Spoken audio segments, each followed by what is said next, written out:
everybody, Gregor here and welcome to another video. Today, I'm going to be showing you how to make a set like this. So, I'm just real quick going to go change equipment. I'm going to unequip my weapon because the weapon is almost non-irrelevant. So, you're just going to need these pieces of armor. Of course, this isn't for low rank people, this is for high rank, but you only need one piece of rarity 8 armor, the rest of it is all rarity 6. So, very easy to get. You just need some Odogaron, the Strategist Spectacles, the Rathala, so exactly what you need. Well, you need the Master's Charm level 2. You also need the Strategist Spectacles, Alpha, to get you level 4 critical eye combined with the Master's Charm 2. The Rathalos Male Beta gives you 2 weakness exploits, and the Teostra Gauntlets give you the final weakness exploit, giving you weakness exploit level 3.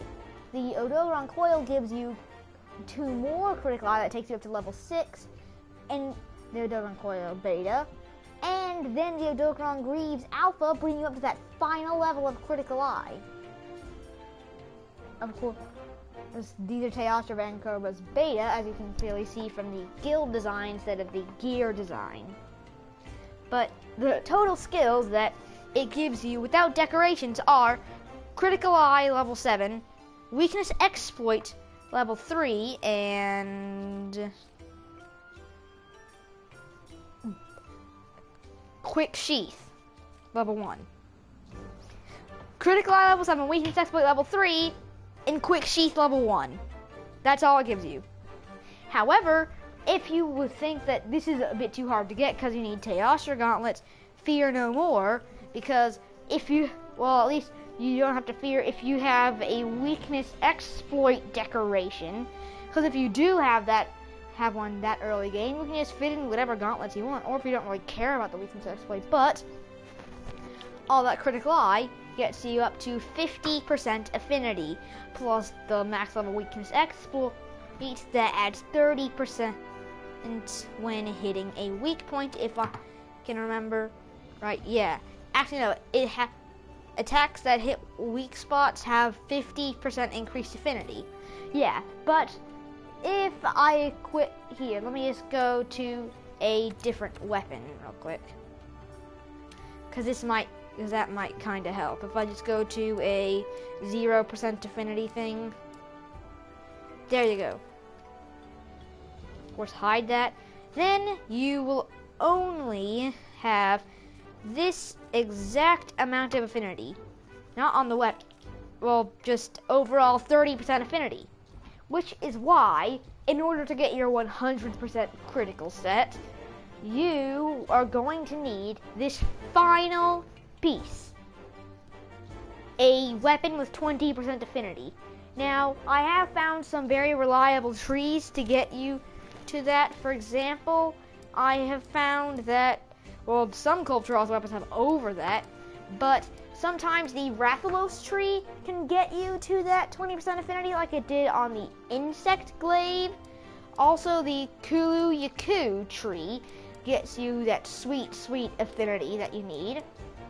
The Kulu Yaku has 20% affinity when you reach high rank Kulu weapons, so that's also very reliable, which is why almost most of my critical sets, like my long crit and my bow crit, both use Kulu because it's non-elemental and it's 20% affinity. My insect still uses the Fire Dunes Rathumal because I am not gonna farm that stinking bird butt anymore just to get myself another one of those super expensive but pretty good weapons. They don't even have white sharpness. But my great crit, of course, uses the Empress Gallia Blaze because it just works really nice. If I can find the bugger, there it is. Rarity 8 is the weapon that I like to use. And of course you can see the armor that I use, but this set is pretty ugly, so I just like to go put on some brigade, And all the ugliness is gone, and it looks much better, as you can clearly see. Except for the fact that the sword, oh wait, back when I had Gala on, the sword used to hover inches away from my back. Here, this is what I used to do with my layered armor. I used to go Gala suit, but remove the head. But that made my sword just hover. If I just real quick show you, my sword is hovering behind me. The brigade armor fixes that one little issue I have about it. The brigade fixes that all. And now my sword will never float again.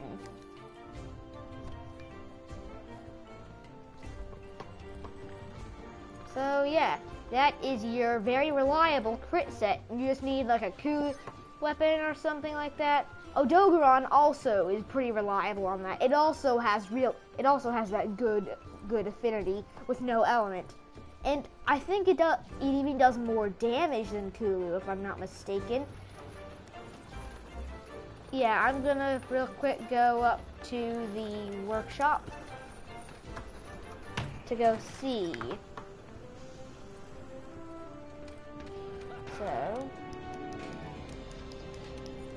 forge equipment, weapons. I'm gonna check using the insect blade because they're both in the same thing, and both insect blades. So then, the Kulu Yaku does 527 damage, while the Odogaron does. What? Are you real? 527 damage Kulu insect glaive, and then Odogaron's is 496 with the same affinity. Oh my goodness! Anybody who decided, oh look at this Odogaron thing that has 400 damage and has 20% affinity. I'm getting that.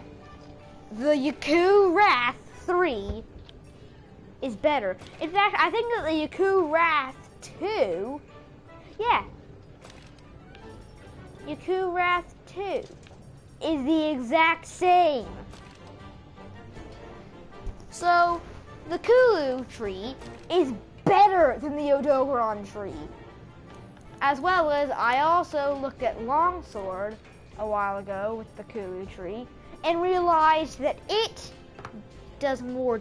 I looked at a different tree and realized that the Kulu did more damage than an Elder Dragon weapon. That really confused me. I think it was actually in the bow. Yeah, I think it was bow. I looked at the Kulu Yaku and did 204 damage. I looked down at the Kushala Daora, 204. The Kulu one was the exact same as the Kushala Daora, but with more affinity and more types of coatings. It just didn't have any decoration slots, but the Kulu Yaku bow is better than the Kushala Daora bow. This is a revolutionary discovery here in the New World. I have just discovered that Kulu Yaku weapons are one of the best weapons in the entire game. Because as long as you have one of those weapons, you can just wear this easy to make set. Until eventually you get really, really high tier sets because you reach really high tier levels in the game. And then you have like rocket powered great swords just do much more damage than my current sword. But I do kind of like my current sword because it looks pretty fantastic. Because it has all the gold and the beautiful blue. But also, it has blast element, which blast status actually, I don't think it lowers your weapon's base damage, which most elements and statuses do. As well as, it is really good for the reason of, every once in a while you can be like, hum-de-dum-de-dum, and then you just get that And then you get that added bonus of a free 120 damage from the explosion. That's why I like Blast Element. I also like it when my cat uses Blast Element, which is why she used to have the Basil Geese Mace. Because the Blast Element is so overpowered. In fact, I think I'm actually going to give my cat a new Blast Weapon, because it's so freaking good. Lunastra has Blast. What about Teostra? Or is that just 5? No, that's 45 Blast. 35 Blast. 65 melee and 16 range. While Teostra has 58 melee and 26 ranged. Yeah, that's actually not as good as I thought it was. Yeah, I'm still sticking with Zeno. Zeno is just the best. Even though it is weaker than the cold weapon in every single way, it has more affinity, as well as it is not blunt, it is severing, so it can sever tails for me. Also, do Palicos actually get skills? No. But they do get affinity.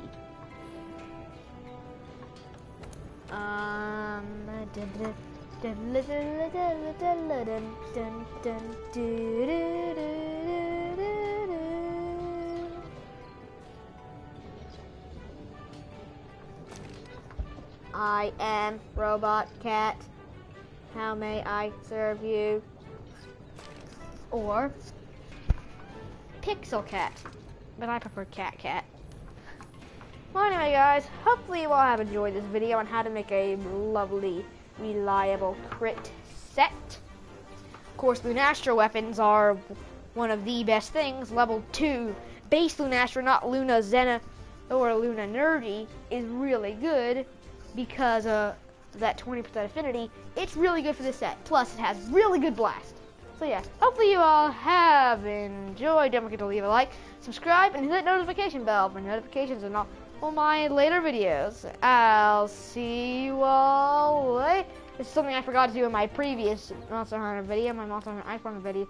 I'll see you all later. Bye!